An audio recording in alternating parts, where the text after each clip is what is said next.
à 15, verset 16 à 18. Exode chapitre 15, verset 16 à 18.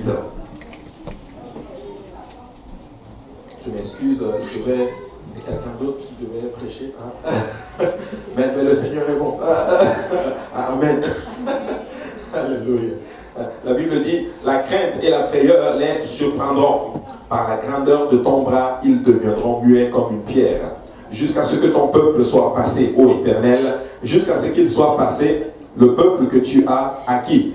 Tu les amèneras et tu les établiras sur la montagne de ton héritage, au lieu que tu as préparé pour ta demeure, ô Éternel, au sanctuaire, Seigneur, que tes mains ont fondé. L'Éternel régnera éternellement et à toujours. Alléluia. Prions tous ensemble aujourd'hui. Papa, nous te rendons grâce, nous voulons encore te remercier pour le privilège que nous avons de te reconnaître, Seigneur, et surtout, Seigneur, le privilège que nous avons de te servir, Papa. Étends maintenant ta main sur nous, Seigneur, couvre-nous, Seigneur, de ta grâce, couvre-nous de ta paix, Seigneur. Aide-nous, Seigneur, à avancer, Seigneur, Papa, alléluia, avec toi, Seigneur. Donne-nous, Seigneur, la force, Papa, alléluia, de continuer, Seigneur. Papa, prends le contrôle des moments qui vont suivre. Moins que je puisse annoncer ta parole aujourd'hui sans crainte ni faveur, Seigneur. Que cela trouve une place dans les cœurs, qu'elle germe, qu'elle produise des fruits et que ces fruits nous conduisent à la vie éternelle. Papa, c'est dans le nom de Jésus-Christ que nous prions. Et nous disons tous au nom de Jésus. Alléluia. Juste avant de vous asseoir, si tu veux encore battre les mains.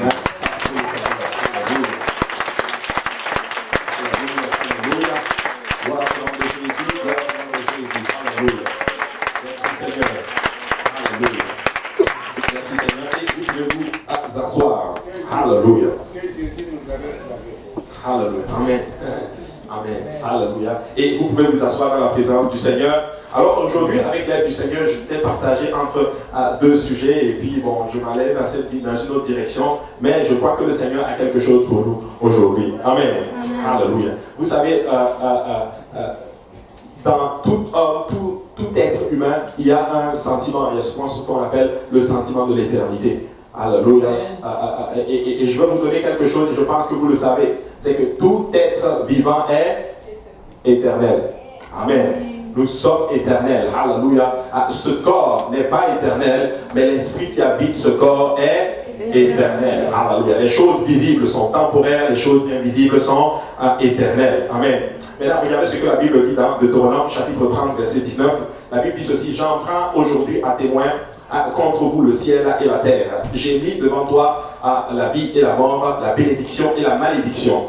Choisis la vie afin que tu vives, toi et ta postérité, pour aimer l'Éternel ton Dieu, pour obéir à sa voix et pour t'attacher à lui, car de cela dépend ta vie et la prolongation de tes jours. Et c'est ainsi que tu pourras demeurer dans le pays que l'Éternel a juré de donner à tes pères Abraham, Isaac et Jacob.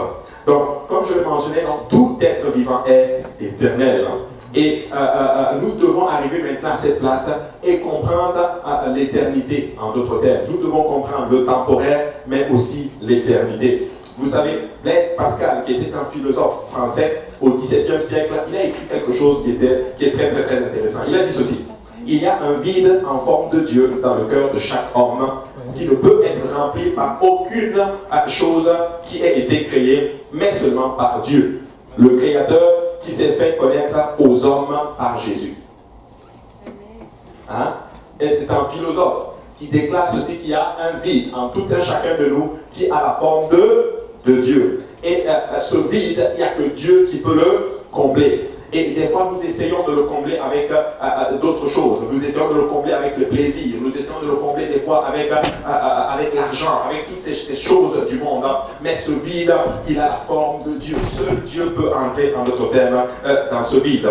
En fait, Blaise Pascal était en train de décrire une réalité que l'on trouve dans Ecclésiaste chapitre 3, verset 11. Il dit ceci: il a implanté au tréfonds de l'être humain le sens de l'éternité, et pourtant l'homme est incapable de saisir l'œuvre que Dieu accomplit du commencement à la fin. Vous savez, l'éternité, c'est une notion qui dépasse notre entendement. Et tout comme notre cœur ne peut concevoir Dieu dans sa plénitude, nous ne comprenons qu'une fraction du concept même de l'éternité. Avez-vous déjà imaginé, en d'autres termes, l'éternité dans son ensemble? L'éternité, c'est long. Hein, c'est long, c'est hyper long. Après 10 000 ans, tu es encore là. Après 100 millions d'années, tu es encore là. En fait, l'éternité, c'est hors du temps. Et le dictionnaire français définit ceci, définit l'éternité comme étant une durée qui n'a ni commencement, ni fin. Alléluia. Et l'éternité est infiniment plus longue que la vie sur terre, même si nous vivions plus d'un siècle. Alléluia. Donc l'éternité, c'est très long. Alors nous devons comprendre le principe de l'éternité et le temporaire. Nous devons arriver à une place où nous faisons ce qu'on appelle le bon calcul. Vaut mieux préparer l'éternité, la plus longue partie de notre vie, que de préparer le temporaire, la plus courte partie, en d'autres termes, de notre vie. Dans Luc chapitre 12 et 15, la Bible dit ceci, puis il leur dit, gardez-vous avec soin de toute avarice, car la vie d'un homme ne dépend pas de ses biens. Fut-il dans l'abondance? Et il leur dit cette parabole, les terres d'un homme riche avaient beaucoup rapporté. Et il raisonnait en lui-même, disant, que ferai-je, car je n'ai pas de place pour serrer ma récolte. Voici, dit-il, ce que je ferai. J'abattrai mes greniers, j'en bâtirai de plus grandes, j'y amasserai toutes mes récoltes et tous mes biens. Il parle d'un homme qui avait réussi. Il avait réussi dans ses entreprises. Il avait accumulé des biens sur la terre. Il était tellement riche qu'il fallait qu'il détruise ses greniers pour en construire de plus grandes, pour contenir tous les biens, en d'autres termes, qu'il avait. Et la Bible dit ceci, il dit au verset 19, et je dirai à mon âme, tu as beaucoup de biens en réserve, car pour plusieurs années, repose-toi, mange, bois et réjouis-toi. Il a travaillé dur, il a eu beaucoup d'argent, il avait des comptes en banque, il avait des comptes à la RBC, il avait des comptes chez Desjardins, il avait des comptes à la Banque nationale, il avait des comptes dans toutes les institutions probablement du monde, tellement il en avait assez. Et la Bible dit qu'il s'est parlé à lui-même, il a parlé à son âme. Au lieu de parler à son âme comme David parlait à son âme, mon âme, pourquoi tu t'abats? Espère en l'Éternel. Lui, il a parlé dans l'autre sens à son âme. Il a dit, mon âme, tu sais quoi? Repose-toi, réjouis-toi, mange, bois, fais la fête, parce que tu as ramassé assez de trésors pour plusieurs années. Mais là, la Bible dit, mais Dieu dit, insensé, cette nuit même, ton âme te sera redemandée, et ce que tu as préparé, pour qui sera-t-il? La Bible dit spécifiquement que alors que lui se disait, tu as bien travaillé, et probablement que le monde disait, écoute, tu as bien réussi, tu as réussi ton travail, tu as bien fait, tu es riche, tu as tout ce dont tu as besoin, alors que nous l'appelons intelligent, la Bible l'appelait insensé. Le Seigneur l'appelait un fou. Il était fou. Insensé, c'est quelqu'un qui est hors de sens. Il ne fait pas de sens. Il ne place pas les choses à la bonne place, en d'autres termes. Et la Bible dit, cette nuit même, ton âme te sera redemandée. L'âme à laquelle tu as parlé, Dieu dit, cette nuit même, je vais te la redemander, dans le sens où tu as passé tout ton temps à préparer pour le temporaire, mais tu n'as pas été assez intelligent pour préparer ce qu'on appelle l'éternité. Peuple de Dieu, je suis là encore une fois pour vous dire, alléluia, encore à cette belle congrégation. Écoutez, si nous allons préparer quelque chose sérieusement, ça va être l'éternité. Je ne dis pas qu'il faut négliger le temporaire, la vie ici-bas. Mais s'il y a quelque chose sur lequel tu dois vraiment préparer, c'est ton éternité, parce que l'éternité, c'est la plus longue partie de ta vie, en d'autres termes. En fait, tout commence quand tu meurs. Alléluia. Alors c'est très important pour nous. Il dit ceci, il en est ainsi de celui qui amasse des trésors pour lui-même et qui n'est pas riche pour Dieu. Et Jésus dit à ses disciples, c'est pourquoi je vous dis, ne vous inquiétez pas pour votre vie de ce que vous mangerez, ni pour votre corps de quoi vous serez vêtus. La vie est plus que la nourriture et le corps plus que le vêtement. Il dit, considérez les corbeaux, ils ne sèment ni ne moissonnent, ils n'ont ni collier ni grenier et Dieu les nourrit. Combien ne valez-vous pas plus que les oiseaux? Et là, Jésus est en train à ce moment-là, il prend cette parabole et il tire un enseignement. Il dit aux disciples, ne vous inquiétez pas pour votre vie. Faites ce que Dieu vous demande de faire. Et Dieu va prendre soin du reste. Les corbeaux ne travaillent pas, ils ne moissonnent pas, ils ne font pas toutes ces choses-là, mais l'Éternel les nourrit quand même. Ce que je suis là pour dire à quelqu'un, c'est ceci. C'est le temps pour toi de commencer à préparer ce qu'on appelle l'éternité. C'est le temps pour toi de mettre les choses à la bonne place. Ne t'inquiète pas pour ton futur, ne t'inquiète pas pour le lendemain, car le lendemain aura soin de lui-même. Mais tant et aussi longtemps que tu vas travailler pour le Seigneur, que tu vas faire la volonté du Seigneur, laisse-moi te dire que le Seigneur prendra soin du reste. N'est-il pas écrit dans Matthieu chapitre 6, verset 33, recherchez d'abord premièrement le royaume des cieux et sa justice, et toutes ces choses vous seront données. Alléluia. Il dit, qui de vous, par ses inquiétudes, peut ajouter une coudée à la durée de sa vie? Tu sais, des fois, nous nous inquiétons pour certaines choses, mais ton inquiétude ne change pas les choses. Écoute, ce n'est pas parce que tu t'inquiètes pour la chose que ça change la situation. Elle reste pareille. Alléluia. Mais il dit, nous ne pouvons rien changer par nos inquiétudes. Il dit, si donc vous ne pouvez même pas, il dit, si donc vous ne pouvez pas même la moindre chose, pourquoi vous inquiétez-vous du reste? Considérez comment croissent les lys. Ils ne travaillent ni ne filent. Cependant, je vous dis que Salomon, même dans toute sa gloire, n'a pas été vêtu comme l'un d'eux. Si Dieu révèle ainsi l'herbe qui est aujourd'hui dans les champs et qui demain sera jetée au four, à combien plus forte raison ne vous vêtira-t-il pas, gens de peu de foi? Et là, Jésus commence à qualifier la foi, il commence à quantifier la foi des gens. Il dit qu'ils ont un peu de foi. Écoute-moi bien, quand tu commences à t'inquiéter des choses de cette vie, tu as une petite foi. Alléluia. Alors nous ne devons pas nous inquiéter de ces choses. Nous devons arriver à une place.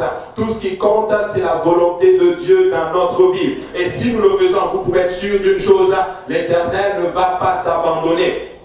Alléluia. Il ne va pas t'abandonner. Et au verset, il dit, et vous ne cherchez pas ce que vous mangerez et ce que vous boirez, et ne soyez pas inquiets. Car toutes ces choses, ce sont les païens du monde qui les recherchent.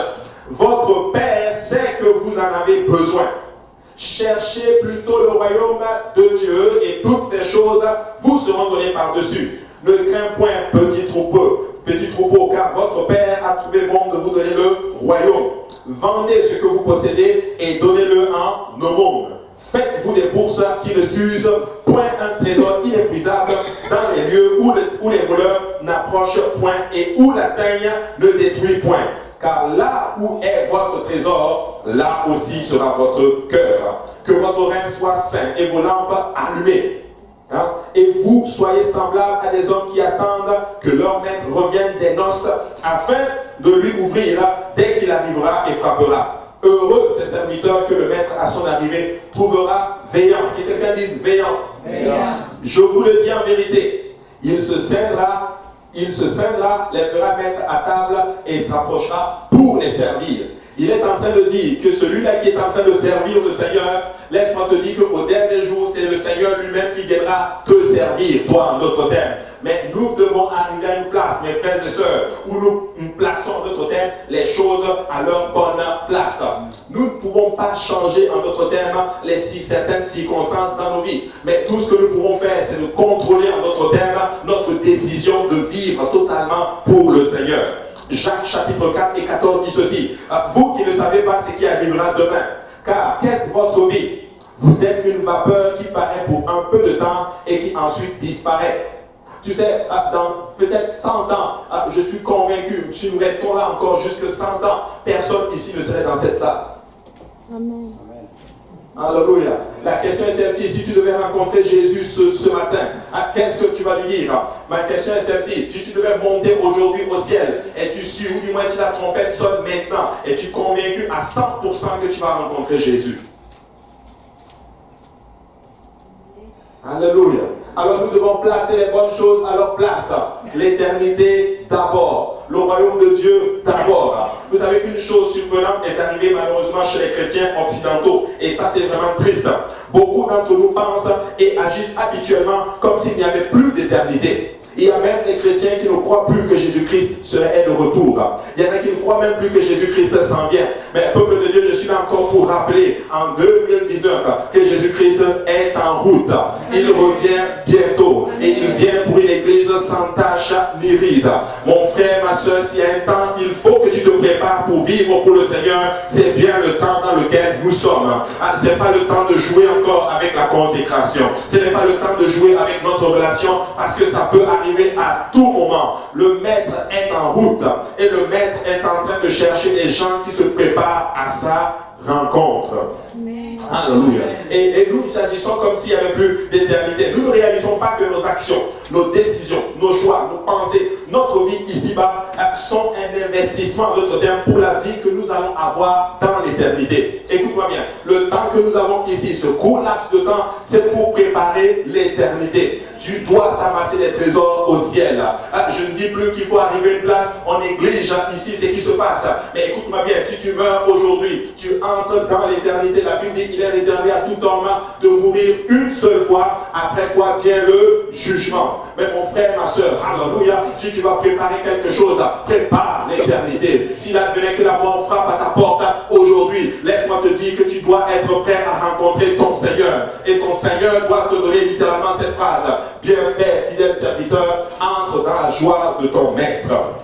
Alléluia. Mais nous sommes des fois inconscients de l'éternité. Et je l'ai dit, être inconscient de l'éternité ne veut pas dire que l'éternité n'existe pas. Ignorer quelque chose ne veut pas dire que cette chose n'existe pas. Amen. Nous ne pouvons pas ignorer ceci. Et certaines personnes vont commencer à ignorer leur vie, leur relation avec Dieu. Mais laissez-moi vous dire, mes frères et sœurs, ce serait une erreur fatale pour toi d'ignorer ceci. Ce serait une erreur fatale pour toi de négliger ce grand salut.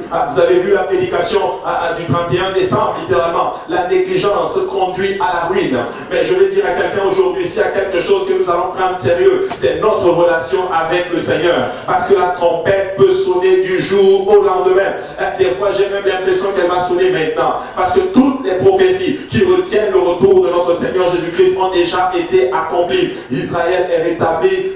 La parole de Dieu est prêchée dans toutes les nations. Écoutez-moi bien, il arrive bientôt. Je ne sais pas quand, mais le Maître est en route.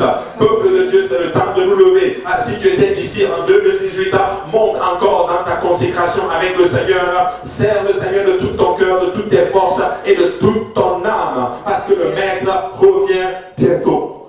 Alléluia, il revient bientôt. Psaume 39 et 5 dit ceci: Éternel, dis-moi quel est le terme de ma vie, quelle est la mesure de mes jours, que je sache combien je suis fragile.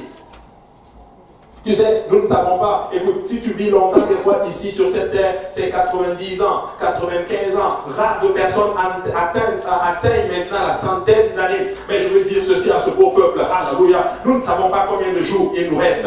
Mais laissez-moi vous dire que c'est nombre de jours qu'il nous reste. Nous allons le prendre et nous allons servir le Seigneur de tout notre cœur et de toute notre force. Nous sommes très fragiles. Nous sommes vraiment fragiles. Tu sais, nous sommes une personne, tu es individuellement une personne sur peut-être 6 ou 7 milliards de personnes. Ça fait zéro. Si tu meurs, par exemple, aujourd'hui, ça ne change rien au monde. Le monde continue. Mais toi, tu vas au ciel et tu vas rencontrer Jésus. Amen. Alléluia. Ça ne change rien. Mais si nous sommes prêts à rencontrer Jésus, nous allons le rencontrer et c'est la chose qui compte le plus. Et dans cette vie, nous devons poser les fondations sur lesquelles la vie éternelle est construite. Et dans l'éternité, nous allons voir ce que nous avons investi durant toute notre vie sur cette terre. Tu sais, le travail central de cette vie, c'est de préparer ce qu'on appelle le lendemain. Pas le lendemain sur la terre. Je ne dis pas qu'il ne faut pas être prévoyant, non. Mais je parle du lendemain dans l'éternité en d'autres termes. Tu sais, il faut servir Dieu. Je sais que nous cherchons toutes ces choses. Nous cherchons des voitures, des maisons. Certains d'entre vous êtes à la recherche d'un travail et toutes ces choses. Toutes ces choses sont bonnes. Mais la parole de Dieu te dit ceci: cherche d'abord le royaume de Dieu. Mets Dieu en premier. Et toutes ces choses te seront données. Ne fais pas le mauvais calcul. Fais le bon calcul. Investis là où c'est vraiment important d'investir. Investis dans le royaume. Sers Dieu. Lève-toi et sers le Seigneur et toutes ces choses te seront données. Et en plus de ceci, laisse-moi te dire que tu vas préparer ce qu'on appelle l'éternité. Hébreux chapitre 9 et 27 dit ceci: et comme il est réservé aux hommes de mourir une seule fois, après quoi vient le jugement. Il est dit: tu meurs une seule fois. Tu sais, il y a beaucoup de personnes malheureusement qui sont parties, qui sont entrées dans l'éternité. C'est triste. Ils sont entrés dans l'éternité perdus. Et je connais quelqu'un comme cela. Bon, je ne sais pas s'il est perdu, je pense qu'il est sauvé, mais quand on va aller au ciel, on va le savoir. Il s'appelle Salomon. C'était l'homme le plus sage qu'il y avait sur la face de la terre. Il était riche, il était beau, il était intelligent. En fait, il avait tout ce que l'homme a besoin sur cette terre. Il a tout expérimenté, mais cet homme déclare ceci. Il dit, vanité des vanités, toute est vanité et poursuite du vent. Il dit, tout ce que mes yeux ont désiré, je les ai expérimentés. Il a expérimenté les femmes, il a expérimenté les plaisirs, il a expérimenté la richesse. Mais cet homme sage, à la fin de sa vie, à la porte de l'éternité, il déclare ceci, vanité des vanités, tout est vanité et poursuite du vent. Il le dit lui-même, ne t'appuie pas sur ta sagesse, mais en toute chose, confie-toi en l'éternel. Il a réalisé en fait que toutes ces richesses ne lui ont pas apporté la joie qu'il avait besoin. Toute son intelligence, toute sa renommée ne lui a pas apporté à tout ce dont il avait besoin. Mais il a compris une chose, c'est l'éternel qui satisfait, c'est l'éternel qui donne la joie. Et il était à la fin de sa vie là, en train d'entrer dans l'éternité. Écoutez, moi je pense que Salomon n'a pas été vraiment sage spirituellement, mais je pense qu'il a été sage lorsqu'il était prêt d'entrer dans l'éternité. Parce qu'à ce moment-là, il avait compris que la seule chose qui compte, c'était l'éternel. Amen. Ce qui compte, c'est Dieu. Ce qui compte, c'est Dieu. Mais Dieu en premier, prépare ton éternité. Assure-toi que s'il advient que tu meurs aujourd'hui, je vais tout droit, alléluia, avec le Seigneur Jésus-Christ. Mais s'il advient que la mort frappe aujourd'hui, est-ce que tu vas aller au ciel? Est-ce que tu vas rencontrer ton Seigneur? Est-ce qu'il va étendre sa main sur toi et te dire, je suis fier de toi, tu as fait un bon travail, tu as écouté ma voix, tu m'as servi comme je voulais que tu me serves. Il y a eu beaucoup de difficultés devant toi, mais je suis très content de toi parce que tu as persévéré. Et laisse-moi te dire que il dit ceci, c'est celui qui persévérera jusqu'à la fin qui sera sauvé. Alors, peuple de Dieu, c'est le temps pour nous de mettre les choses à leur bonne place. L'éternité, c'est plus important que le temporaire. Amen. Alléluia, plus important que le temporaire. Nous devons servir le Seigneur sérieusement. Et c'est pourquoi Jésus avait toujours deux royaumes à l'esprit. Il n'a parlé que de deux options qui exigent qu'un seul choix. On ne peut pas faire un choix au milieu. Il y a seulement il y a deux options et tu dois faire un seul choix. Et Jésus a enseigné que ne pas faire un choix par défaut, tu as déjà fait un choix. Écoute ceci, ne pas choisir, c'est choisir quand même. Ne pas choisir de servir Dieu, ou du moins de rester neutre, tu as quand même choisi. Mais tu dois prendre une décision et avancer avec le Seigneur. Tu sais, l'argument principal de Jésus contre l'acquisition des biens matériels n'est pas qu'il soit moralement répréhensible. Ce n'est pas mauvais en notre terme d'avoir toutes ces choses, mais c'est simplement mettre ces choses devant toutes choses. Il y a des gens qui ne vont pas servir Dieu tout simplement parce qu'ils sont à la recherche du monde et du plaisir mondain et du matériel. Mais laisse-moi te dire que si tu commences à faire ceci, tu es en train tout simplement de mettre ces choses devant Dieu. Ça devient ce qu'on appelle de l'idolâtrie. L'idolâtrie, ce n'est pas forcément prendre une petite statuette et te prosterner 4 fois par jour dessus. Non, l'idolâtrie, c'est quand quelque chose prend la place de Dieu dans ta vie. Ça peut être le sport. Ça peut être même une relation. Ça peut être tes amis. Ça peut être un travail. Ça peut être une attitude. Ça peut être plein de choses qui viennent et qui prennent la place du Seigneur dans ta vie. Mais je vais dire ceci à quelqu'un, alléluia, si tu vas vraiment réussir, c'est que tu vas fitter les choses et tu vas mettre Jésus à la bonne place. Écoute-moi bien, des fois nous faisons ce qu'on appelle le mauvais calcul, je vais le redire encore. Nous détrônons Satan du trône de notre vie. Mais au lieu de laisser Jésus s'asseoir dessus, nous montons nous-mêmes et nous nous asseyons dessus. Et nous guidons notre propre vie. Je n'ai pas besoin je ne peux pas guider ma propre vie. Il faut que Jésus guide ma vie. Amen. Le diable guidait ma vie avant. Maintenant, je l'ai détrôné. Au lieu de laisser Jésus guider ma vie, moi-même, je guide ma vie. Il y a des gens qui parlent ainsi. Personne n'a le droit de me dire quoi que je dois faire. Personne n'a le droit de parler dans ma vie. Personne n'a le droit de me dire ce que je dois faire. Écoute-moi bien, quelqu'un doit te dire ce que tu dois faire. Alléluia. La Bible dit que le ministère du salut, elle est reposée sur nous les hommes. C'est nous qui prêchons l'évangile. C'est quelqu'un qui doit te dire ce que tu dois faire pour être sauvé, littéralement. Mais si tu arrives à cette place, personne ne doit guider ma vie. Moi-même, je la guide. Laisse-moi te dire que tu es en train d'aller tout droit vers le mur. Mais si Jésus-Christ guide ta vie, laisse-moi te dire que tu vas sûrement aller dans le royaume de Dieu. Amen. Alléluia. Très, très, très important. Tu sais, nous devons rechercher toutes ces choses, c'est bon. Mais nous devons mettre en priorité le royaume de Dieu. Les choses matérielles ne résistent pas à l'épreuve du temps. Tu sais, nous devons faire ce qu'on appelle un investissement intelligent. Tu sais, les trésors que nous stockons sur la terre seront laissés à notre départ. Je n'ai jamais vu quelqu'un, quand il mourait, quand on l'enterrait, qui allait avec ce qu'on appelle un U-Haul derrière lui, avec toutes les affaires et tous les biens qu'il a accumulés sur cette terre. Écoute, si tu meurs, tu vas tout droit littéralement à la rencontre de ton Seigneur, rien. Et des fois, tu vas, comme tu es né, et si tu pars, des fois tu pars nu carrément, tu n'as rien du tout. Et écoute, les vêtements que tu as portés, quelqu'un d'autre va le porter. Les chaussures que tu as achetées, quelqu'un d'autre va les porter. La maison que tu as habitée, quelqu'un d'autre va habiter là-dedans.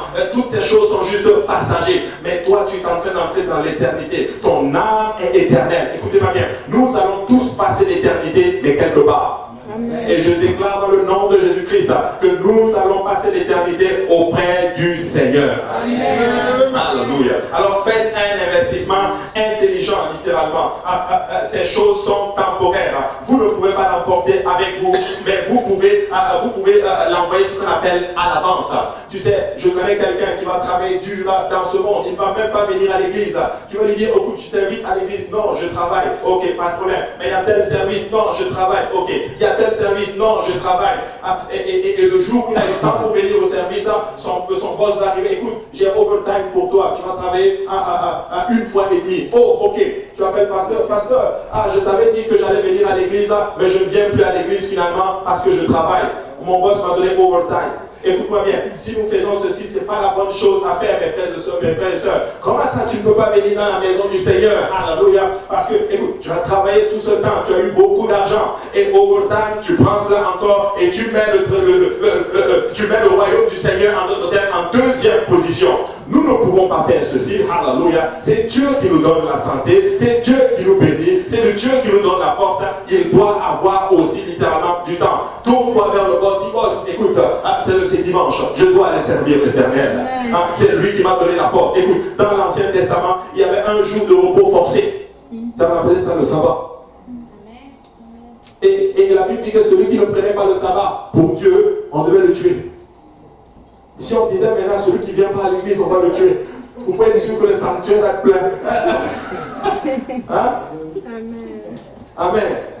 Dieu nous donne le repos. Écoute, si tu es fatigué, viens te reposer dans le repos du Seigneur. Viens dans la maison du Seigneur. Mais ne laisse pas toutes ces choses prendre le dessus. N'ayons pas ce qu'on appelle un esprit, ça devient ce que j'appelle un esprit égoïste. Nous. Notre compte en banque. Écoute-moi bien, tu peux avoir $100 000 dans ton compte en banque, mais si tu meurs aujourd'hui, devine quoi? Et si tu n'as pas d'héritier, devine qui est-ce qui va prendre cet argent? Le gouvernement. Tu as travaillé pour rien.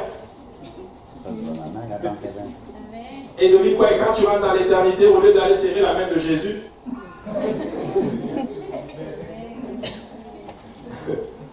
on ne va pas dire l'autre côté. Tu te retrouves là à rencontrer quelqu'un d'autre. Peuple de Dieu, faisons un investissement intelligent. Amen. Je n'ai pas vu quelqu'un qui sert Dieu et Dieu l'a laissé tomber. Amen. Sers le Seigneur. Sers le Seigneur. En 2019, mets dans ton programme, je vais être à l'église au moins 2 fois par semaine. C'est possible de le faire. J'ai eu à travailler à un moment donné, ça me prenait du temps. Je travaillais les soirs. Je fais mon témoignage. Je ne dis pas que c'est ce qu'il faut faire. Je travaillais les soirs. Et c'était très difficile. J'ai déprimé. J'ai fait ça pendant quasiment 1 mois, 2 mois. Et j'ai déprimé parce que moi, j'allais à l'église tous les jours. Et là, j'ai commencé à travailler lundi, mardi, mercredi. J'avais juste congé vendredi et dimanche. Dimanche au moins, j'étais à l'église. Mais même ça, j'étais pas beau, ça n'allait pas. Et je priais, je disais, Seigneur, il faut. J'étais même prêt à aller démissionner. Et j'en parlais avec l'homme de Dieu. Et ce qui j'aime beaucoup, c'est qu'il ne m'a jamais dit quoi faire, littéralement. Va parler à Dieu. Et j'étais prêt à le faire. Et un jour, il y avait une veillée de prière. C'était un vendredi. J'ai dit, oh, alléluia, il y a une veillée de prière. Je n'arrive pas à venir au service, mais la veillée de prière, je ne vais pas la manquer. Peuple de Dieu, Dieu m'en est témoin. Je le déclare, Dieu m'en est témoin. C'est un témoignage vrai. Je suis allé à la veillée de prière et je devais travailler le samedi. Je suis allé à la veillée et on priait et le prédicateur à l'école s'est levé. Il m'a regardé, il m'a dit, frère Abou, l'Éternel change tes horaires. À partir d'aujourd'hui, tu vas avoir de bons horaires. Je suis allé samedi au travail. Mes horaires avaient changé et depuis ce jour, je n'ai plus jamais travaillé les soirs. Je travaille toujours du lundi au vendredi de 8h à 7h. Dieu m'a été témoin. Mes horaires, je n'ai plus. À un moment donné, je commençais tellement tôt que je ne voulais même plus travailler. J'ai dit non, c'est trop tôt, c'est trop tôt. Dieu me dit, mais c'est ce que tu voulais, non? Écoutez, j'étais à tous les services. Je suis là pour dire à quelqu'un, quand tu mets les choses à la bonne place, Dieu va le changer. Écoutez, je travaillais à 2 heures de la maison. Je pleurais devant Dieu. J'ai dit, Seigneur, je n'arrive plus. Dieu m'a donné un autre travail à 10 minutes d'ici, 10 minutes de la maison. Écoutez, je dis juste qu'il faut mettre les choses à la bonne place. Je ne dis pas que Dieu le fait. Écoute, Dieu bénit son peuple, mais des fois nous faisons ce qu'on appelle des investissements pas intelligents. Écoute, si tu investis dans Dieu, tu penses que Dieu va te laisser tomber alors qu'il sait que tu veux le servir. Écoute, Dieu est capable de créer un emploi juste pour toi. Écoute, le travail n'existe pas. Dieu va le former pour toi. Il va le fitter pour toi. On va le faire. Écoutez, Dieu est capable. Dieu est puissant. Alors mettons le Seigneur et regardons ce qu'on appelle l'éternité. L'éternité, c'est la chose la plus longue que tu ne peux pas imaginer. Après 10 000 ans, tu es encore là. Écoutez, je n'ai pas envie de passer l'éternité en enfer. Amen. Après 100 millions d'années, tu es encore là. Tu es là en train de souffrir et tu ne peux même pas assouvir la soif dont tu as, ta soif en d'autres termes. Et cela c'est l'éternité.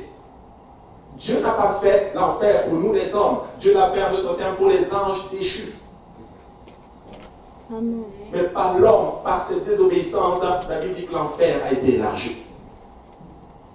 Il faut mettre les choses à la bonne place. Alléluia. Psaume 90 et 7 dit ceci: que ton œuvre se manifeste à tes serviteurs et ta gloire sur leurs enfants. Que la grâce de l'Éternel, notre Dieu, soit sur nous. Affermis l'ouvrage de nos mains. Oui, affermis l'ouvrage de nos mains. Je suis là pour dire ceci, que Dieu nous donne ce qu'on appelle un esprit de persévérance. Alléluia. J'aimerais qu'on arrive à cette place. Alléluia. Et nous commençons à tellement maturer dans le Seigneur que la maison du Seigneur est une priorité pour tout un chacun de nous. C'est important d'avoir comme priorité le Seigneur. Et les gens doivent le savoir que le Seigneur est prioritaire dans ta vie. Et quand tu commences à manifester que toi tu es un enfant de Dieu, laisse-moi te dire que Dieu va inspirer même tes boss au travail, même ceux-là qui t'entourent littéralement, à te donner un travail qui fit avec la maison du Seigneur. Je connais un frère ici, je ne vais pas le dévoiler, il avait l'habitude de prier à son travail des fois à ses heures de pause. Je vous assure, ils sont allés quelque part, je pense qu'ils sont allés pour travailler, et son boss a réservé une salle spéciale pour lui. Parce que on sait que tu pries, donc on a réservé ta salle de prière. Amen. Alléluia. Vous pensez que Dieu ne prend pas soin de nous? Dieu prend soin de ses enfants, mais il faut mettre le Seigneur en premier. Quand tu le mets en premier, Dieu va toucher le cœur de tes patrons et ils vont en fait, Dieu va faire de telle sorte que tu vas trouver grâce aux yeux de tes patrons, en d'autres termes. Moi, je crois qu'en 2019, Dieu va nous donner faveur auprès des hommes. Dieu va nous donner faveur auprès du gouvernement. Dieu va nous donner faveur auprès des institutions. Dieu va nous donner faveur auprès de banques. Dieu va te donner la faveur. Dieu va te donner des avancements que tu n'imagines même pas, que tu n'espères même pas avoir. Tout simplement parce que tu as mis l'Éternel premier. Amen. Mais il faut mettre l'éternité en premier, en d'autres termes. Alléluia. Tu sais, dans le psaume le plus ancien, ça c'est le psaume de Moïse. C'est Moïse qui a donné ce psaume-là, en d'autres termes. Moïse dit littéralement: rends permanent le travail de nos mains. Aide-nous à être permanent dans ta maison, à être permanent en train de te servir. Tu sais, ton cœur va suivre ton trésor.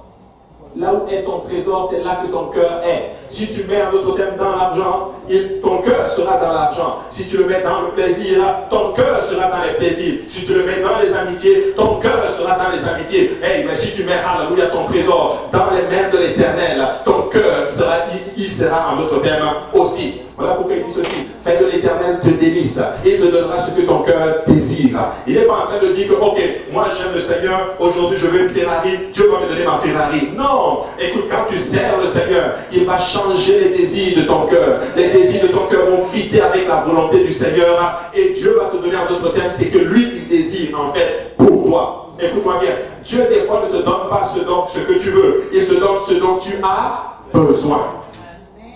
Alléluia.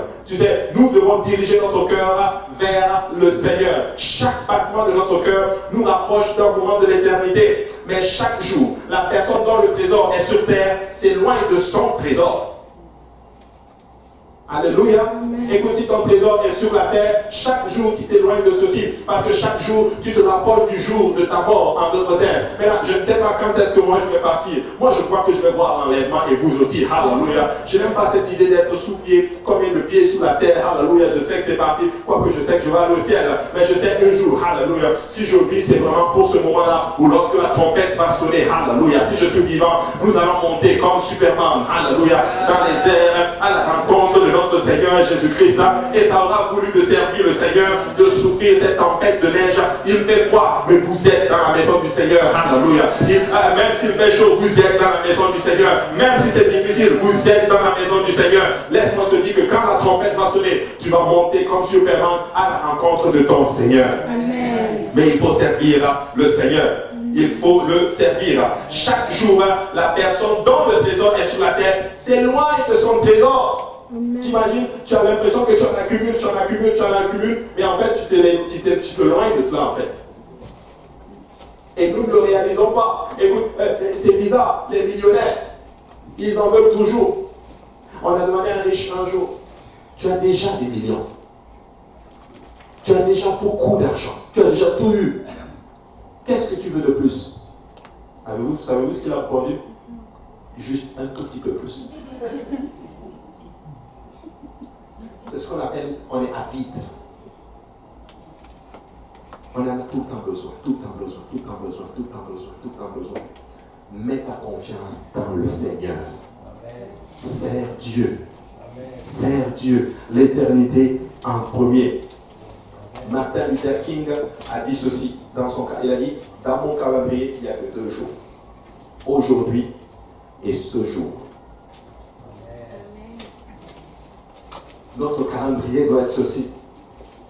Aujourd'hui est le jour où la trompette va sonner, où je vais rencontrer mon Seigneur. Mais nous ne devons pas arriver à une place où on commence en d'autres termes à mettre toutes ces choses devant le Seigneur. Mais là, comment préparer maintenant l'éternité? L'éternité se prépare en obéissant à l'évangile. Tu dois y obéir à cet évangile. La première chose, c'est la repentance. La repentance, c'est simple.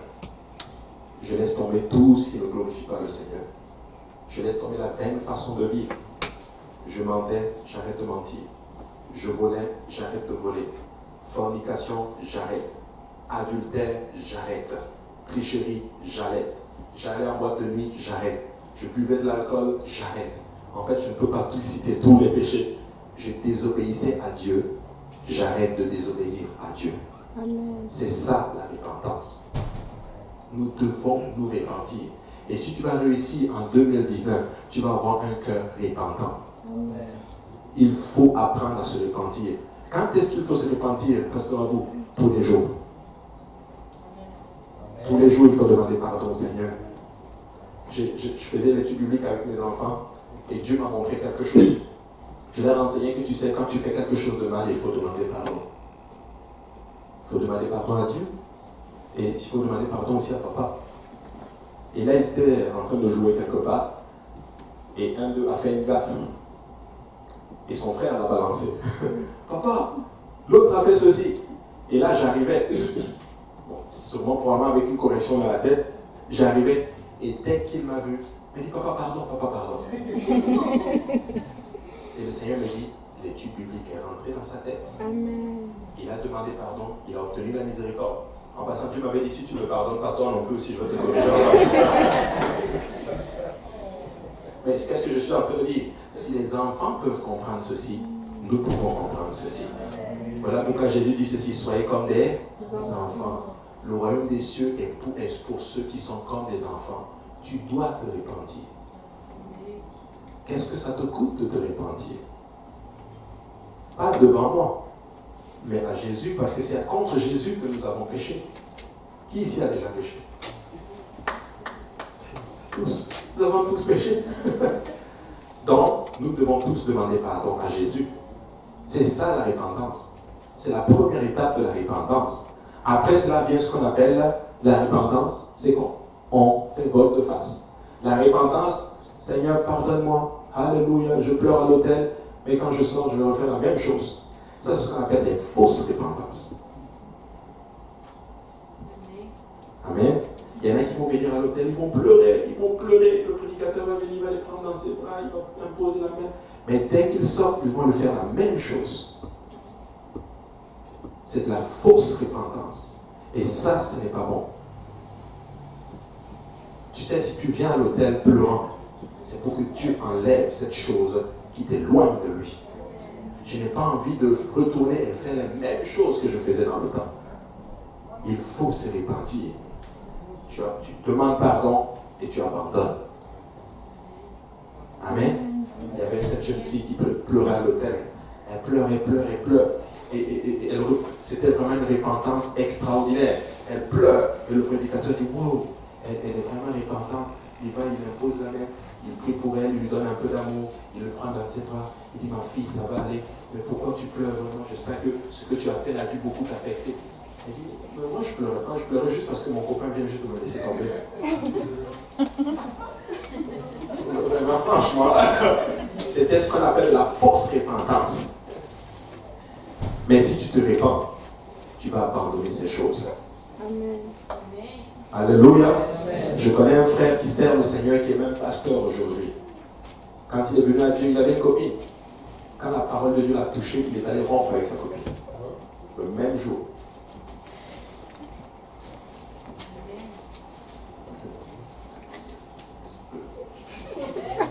Amen. Ok.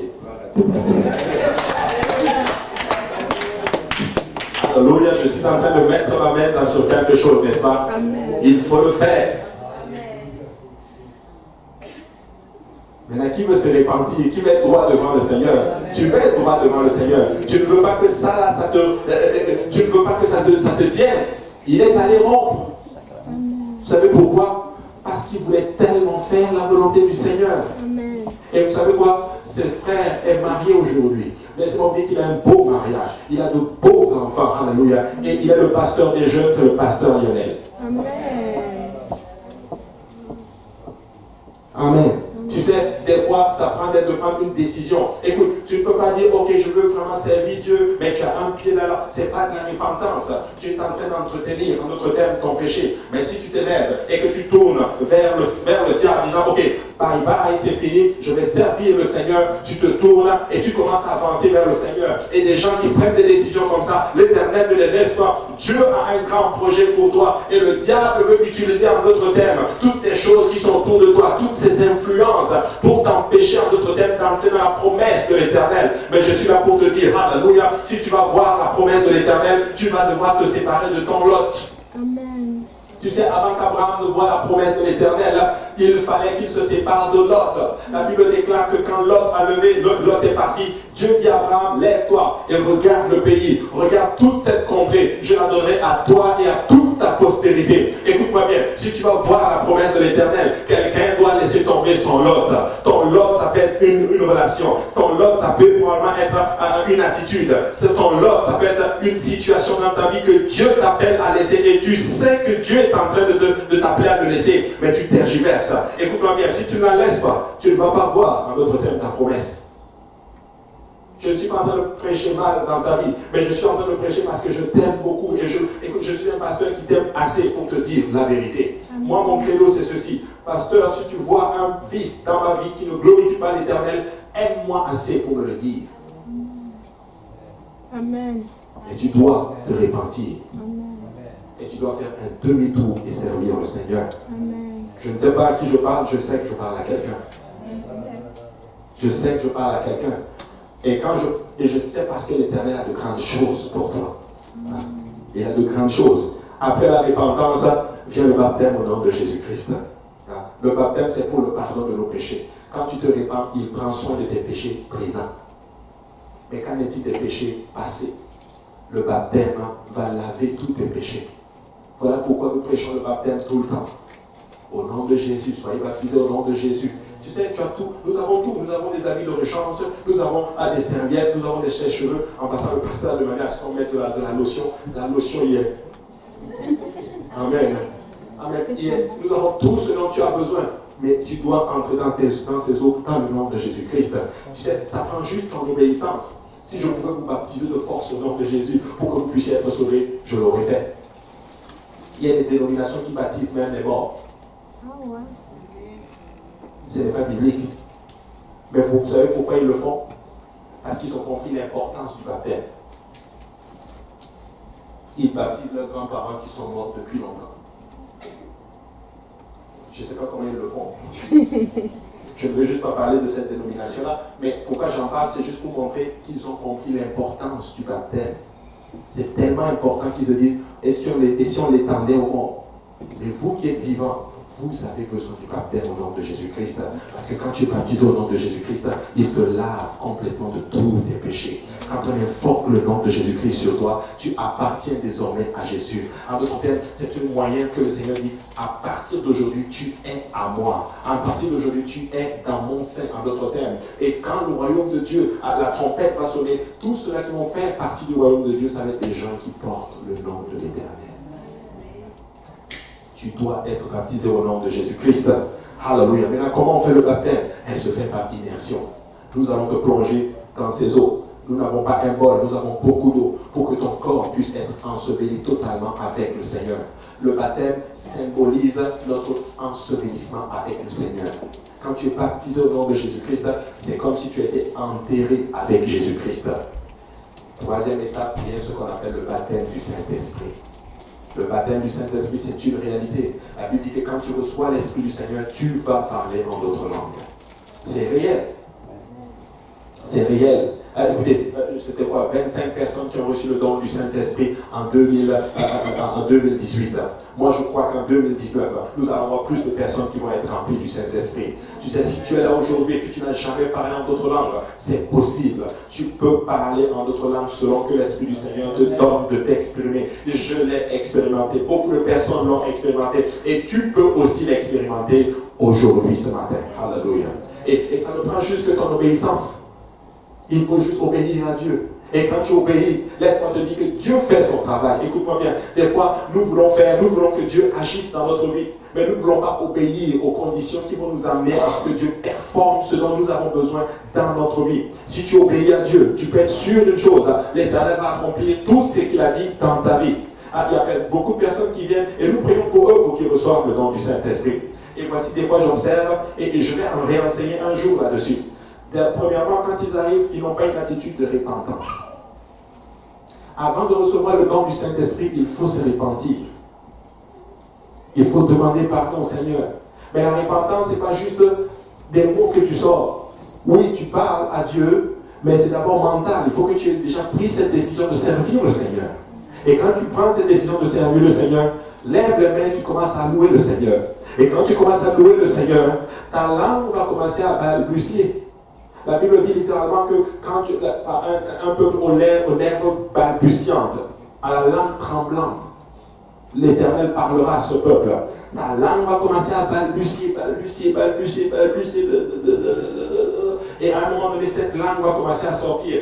Comme elle sort, je ne sais pas. Quel son ça sort, je ne sais pas. Mais je sais juste que quand tu commences à louer le Seigneur, à un moment donné, il va prendre le contrôle et toi, tu vas parler en d'autres langues selon que l'Esprit du Seigneur te donne de t'exprimer. Des fois, j'ai vu des gens qui viennent, ils prient pour le Saint-Esprit, ils ont la gomme dans la bouche. Ça ne peut pas fonctionner. Enlève la gomme, prends une attitude de repentance, lève la tête vers le Seigneur, répands-toi, et après tu commences à louer le Seigneur. Et la meilleure adoration qu'on peut donner à Dieu, c'est Alléluia. Et quand tu commences à donner Alléluia Jésus, Alléluia Jésus, Alléluia, à un moment donné, tu vas commencer à sentir l'Esprit du Seigneur autour de toi. Parce que la Bible déclare que l'Éternel siège au milieu de la louange de son peuple. Donc quand tu le loues, il manifeste sa présence. Tu vas commencer à sentir les choses qui te viennent à l'esprit et tu dois juste les vocaliser maintenant. Et là, tu vas recevoir le don du Saint-Esprit. Et quand cette langue sort, n'aie pas peur, parle cette langue. Le Seigneur ne permettra pas que le diable vienne te posséder pour te faire parler n'importe quoi. Et moi, je l'ai cru en notre terme. Oh, j'aurais pu être possédé et parler n'importe quoi. Oublie ceci. Dieu ne permettra pas, alors que tu désires le Saint-Esprit, qu'un mauvais esprit te saisisse. Impossible. Oui. Et je sais qu'il y en a ici en notre thème qui ont cru, qui ont peur quand ils parlent en langue. Oh, est-ce que je blasphème, je ne blasphème pas? Tu n'as pas à avoir peur. Laisse tourner l'affaire. Et quand j'ai reçu le Saint-Esprit, c'était la même chose. Je pensais que des fois, en disant quelque chose, je peux dire quelque chose, une injure à Dieu. Non. Après, j'ai lu le passage. Tu sais, quand tu veux le Saint-Esprit, Dieu va te remplir du Saint-Esprit. Laisse tourner cette langue que tu as saisie. Parle en d'autres langues parce que c'est une puissance que tu as reçue. Et le diable sait que c'est une puissance. Voilà pourquoi il ne veut pas que tu la parles. Alléluia. Alors sers le Seigneur. Alors loue le Seigneur. Et quand tu vas louer, quand ta langue va commencer à balbutier, laisse sortir en d'autres termes cette langue. Après cela vient ce qu'on appelle la sanctification.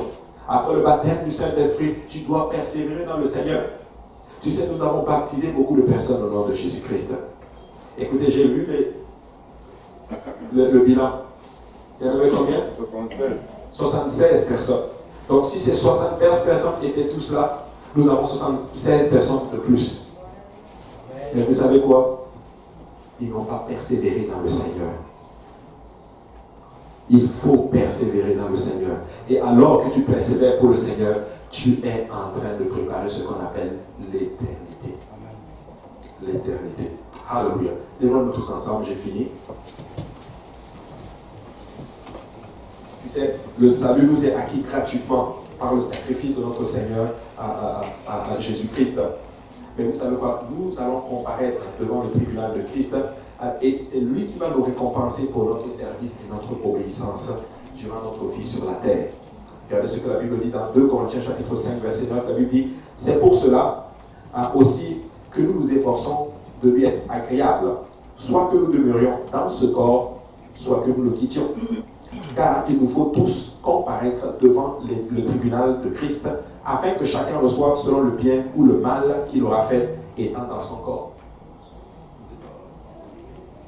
Amen. Nous allons tous recevoir quelque chose. Il dit, connaissant donc la crainte du Seigneur, nous cherchons à convaincre les hommes. Dieu nous connaît et j'espère que dans vos consciences, vous nous connaissez aussi. Nous cherchons à convaincre les hommes à vivre pour Dieu. Je ne peux pas te forcer, mais je cherche à te convaincre pour que tu vives pour le Seigneur. Parce que si la trompette sonne, c'est fini. Philippe, c'est le frère.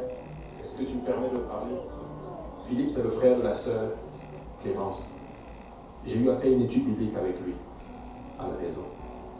J'allais constamment chez eux à la maison. J'ai prêché plusieurs fois l'évangile.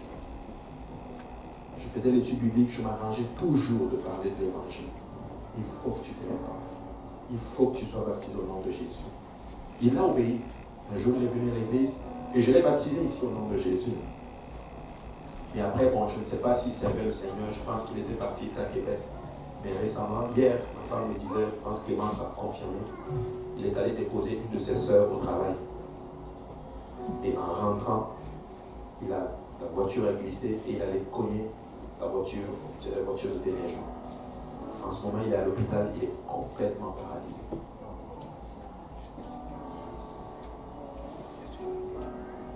Je n'arrive pas à croire qu'il y a quelques mois, j'étais assis avec lui en train de lui enseigner la parole de Dieu. Nous n'avons aucune garantie du lendemain. Aucune. Investis dans le royaume. Investis dans le royaume. Moi, je prêche pour que tu puisses être sauvé. Amen. Je veux que tu sois sauvé. Je veux que tu fasses le bon investissement. Investis dans le royaume. Je vais vous terminer encore avec ceci, avec un autre son. Je l'ai déjà raconté. C'est une sœur qui avait fait. C'est triste, mais cette sœur ne sert plus le Seigneur. Un jour, cette sœur a eu un songe. Et dans son songe, elle est venue frapper. Elle m'a appelé pour que je la baptise, que je baptise sa mère au nom de Jésus. Mon téléphone a sonné, personne n'a répondu. Elle a appelé un autre pasteur. Son téléphone a sonné, personne n'a répondu. Et puis à un moment donné, elle entend que les gens ont disparu à la radio, que les gens ont disparu. C'était l'enlèvement. Après, il s'est réveillé. La question est celle-ci. Eux, ils sont partis, mais toi, qu'est-ce que tu faisais sur la terre? Après l'enlèvement, la Bible dit qu'il y aura la tribulation. Je ne veux pas rester ici. Prépare l'éternité. C'est triste, cette personne ne sert pas le Seigneur aujourd'hui. Il faut servir Dieu. Il faut servir Dieu. Il faut vraiment le servir. Alléluia. Et le Seigneur nous dit ceci dans Deutéronome chapitre 30, verset 19. Et j'aurai terminé. Il dit, j'en prends aujourd'hui à témoin contre vous le ciel et la terre. J'ai mis devant toi la vie et la mort, la bénédiction et la malédiction. Choisis la vie afin que tu vives, toi et ta postérité. Pour aimer l'Éternel ton Dieu, pour obéir à sa voix et pour t'attacher à lui, car cela dépend de ta vie. Car de cela dépend de ta vie et la prolongation de tes jours. Et c'est ainsi que tu pourras demeurer dans le pays que l'Éternel a juré de donner à tes pères, Abraham, Isaac et Jacob. Dieu dit choisis la vie. Choisis aujourd'hui la vie. Si tu es là aujourd'hui que tu n'as jamais obéi à l'évangile, c'est possible. Tu peux te repentir, nous allons prier avec toi. Tu peux être baptisé au nom de Jésus-Christ pour le pardon de tes péchés. Ça ne prend que ton obéissance. Et ce serait un privilège et un honneur pour moi de le faire pour toi. Si tu n'as jamais reçu le don du Saint-Esprit, tu peux recevoir le don du Saint-Esprit. Nous allons prier avec toi. Et tu vas parler en d'autres langues. Tu vas parler cette langue dans le nom de notre Seigneur Jésus. Parce que c'est la parole de Dieu qui le déclare. Et pour ceux qui sont en train de persévérer dans la sanctification, et des fois vous avez du mal, moi je veux vous encourager. Tu sais, la sanctification, elle va te coûter quelque chose. Tu vas probablement perdre des amis. Tu vas probablement perdre, quasiment en d'autres termes, tu vas perdre quelque chose en dedans de toi. Mais ça en vaut la peine. Tu es en train de payer le prix pour l'éternité. Alléluia. Alors cet hôtel est ouvert ce matin. Nous allons venir, nous allons prier au Seigneur. Et mon souhait c'est que cette année soit une année où l'éternité, en d'autres termes, est prioritaire dans nos vies. Alléluia. Et s'il y a des gens aujourd'hui qui recherchent que ce soit le don du Saint-Esprit, qui n'ont jamais, en d'autres termes, obéi à l'évangile, Saint de Dieu, soyez conscients. Alléluia. Priez avec ceux qui ont besoin de prière. Priez avec ceux qui ont besoin de touche. Alléluia. Alléluia. Pour ceux qui sont là pour la première fois, nous avons cette coutume de venir à l'autel et de prier en d'autres termes. C'est un acte d'obéissance, de foi. Et c'est une façon pour nous de dire Amen à la parole qui a été prêchée. Amen. Alléluia.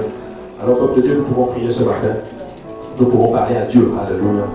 Et je suis convaincu que l'Esprit du Seigneur est en train de parler à quelqu'un aujourd'hui. Je suis là pour dire à quelqu'un, c'est le temps pour toi et Dieu t'aime.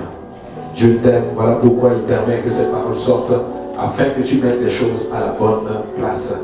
Car les temps dans lesquels nous sommes sont mauvais. Alléluia. Nous sommes dans des temps difficiles. Il y a des guerres partout. Nous n'avons aucune garantie du lendemain. Mais si nous avons servi l'Éternel, nous devons mettre son royaume en premier. Alléluia. L'éternité c'est long. C'est même très long. L'éternité c'est infini. Alléluia Jésus. Alléluia Jésus. Alléluia Jésus. Alléluia. Gloire au nom de Jésus. Gloire au nom de Jésus. Alléluia. Gloire à ton nom Seigneur. Alléluia. Alléluia Jésus. Alléluia. Peuple de Dieu. Alléluia. Commençons à prier maintenant. Alléluia. Commençons à rendre grâce au Seigneur. Alléluia. Alléluia Jésus. Alléluia. Alléluia. Gloire au nom de Jésus. Alléluia. Alléluia. Merci Seigneur, alléluia, gloire à ton nom, Papa, alléluia, gloire à ton nom Seigneur, alléluia, alléluia Jésus, merci Seigneur, merci Jésus, gloire à ton nom, Papa, alléluia,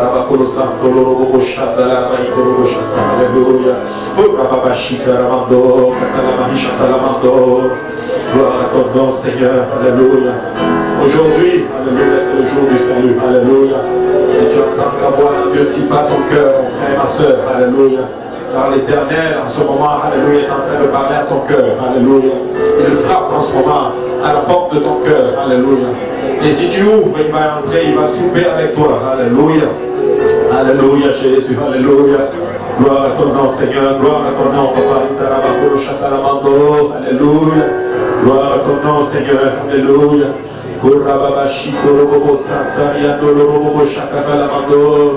Alléluia, alléluia. Merci Seigneur. Merci Jésus. Alléluia. Gloire à ton nom, Père. Alléluia. Alléluia, alléluia, Jésus. Alléluia. Gloire à ton nom, Seigneur. Alléluia, Jésus. Alléluia, Jésus. Gloire au nom de Jésus. Alléluia.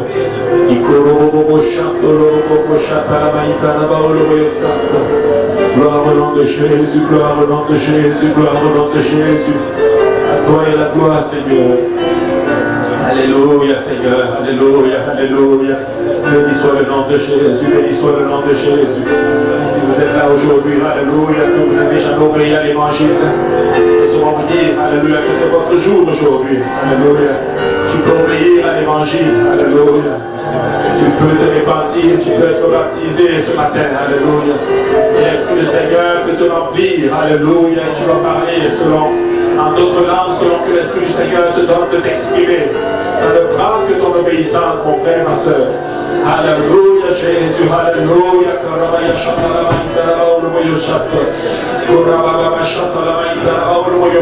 Alléluia, Jésus. Alléluia. Alléluia, Jésus. Alléluia. Alléluia. Béni soit le nom de Jésus. Alléluia. Gloire à ton nom, Seigneur. Gloire à ton nom, Seigneur Jésus. Gloire à ton nom, Seigneur. À toi est la gloire, à toi est la gloire. Alléluia. Alléluia. Gloire à ton nom. Alléluia. L'éternité, c'est long, mes frères et sœurs. L'éternité, c'est long. Alléluia, Jésus. Alléluia, Jésus. Alléluia.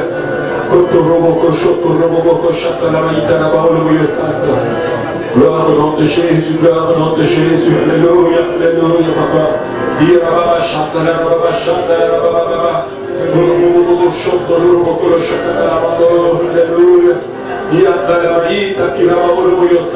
Alléluia, Jésus.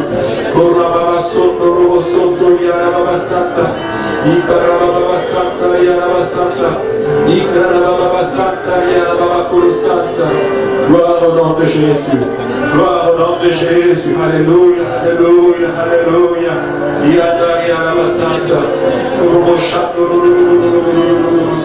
Alléluia, Jésus.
L'Esprit du Seigneur est en train de bouger à cet hôtel. Alléluia, alléluia, alléluia.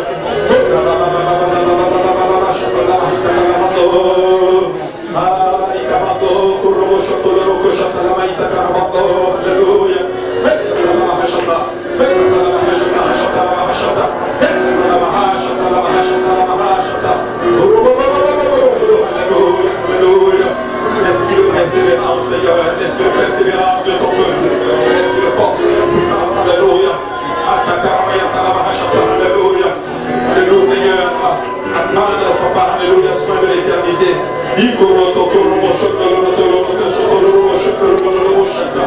Gloire au nom de Jésus, gloire au nom de Jésus.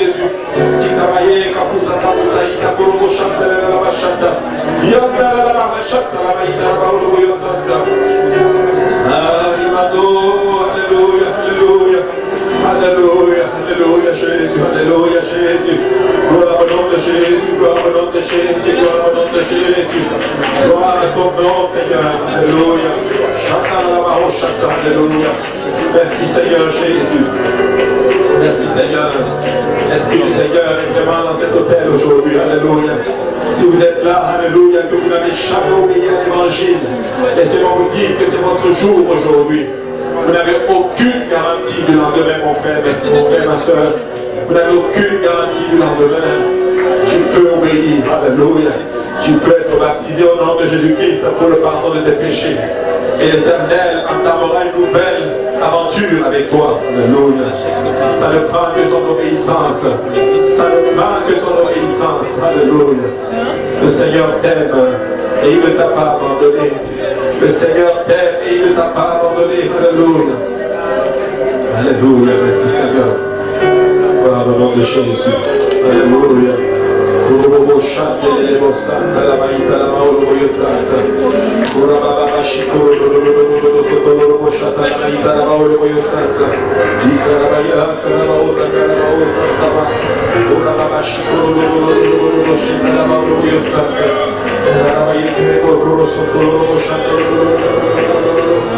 Gloire au nom de Jésus, gloire au nom de Jésus, alléluia, alléluia. C'est ça, c'est ça, c'est ça, c'est ça.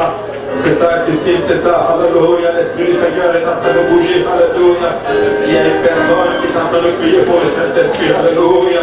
Alléluia, Jésus, alléluia.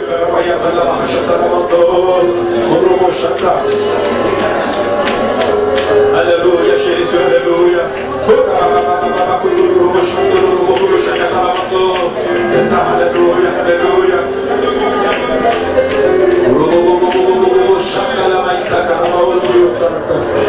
Gloire au nom de Jésus, c'est ça, laisse aller, laisse aller, laisse aller.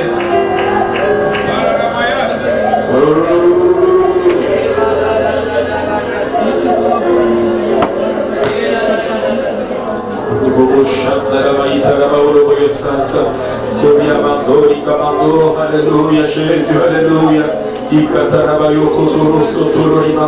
Alléluia, Jésus, alléluia. Alléluia, Jésus. Alléluia, Jésus. Alléluia, Jésus. Alléluia. Ah, je mets toujours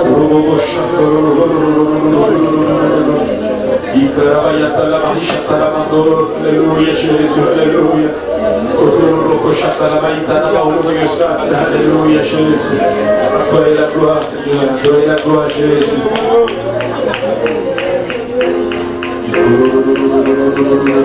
Alléluia, alléluia, Jésus, alléluia. Gloire à ton nom, Seigneur. Gloire à ton nom, Jésus. Gloire à ton nom, Seigneur. Alléluia, Jésus, alléluia. À toi est la gloire, papa. À toi est la gloire, Seigneur. À toi est la gloire, Seigneur. Alléluia, Jésus. Alléluia, alléluia. C'est ça, Christine, c'est ça, alléluia. Au nom de Jésus, au nom de Jésus, alléluia. Gloire à ton nom, Seigneur. Merci, Seigneur. Merci, Seigneur Jésus. Alléluia. Alléluia. Merci, Seigneur. Alléluia. Que le Seigneur vous bénisse. Alléluia. Mettez l'éternité en premier. Faites le bel investissement. Amen. Le royaume du Seigneur en premier. Et toutes ces choses vous seront données par-dessus. Amen. Alléluia. Saluez votre voisin, votre voisine. Dites à la personne que le Seigneur vous bénisse. Alléluia. Et je vais faire encore l'invitation. Si vous êtes là et que vous n'avez jamais obéi à l'évangile, laissez-moi vous dire que c'est votre jour aujourd'hui. Amen.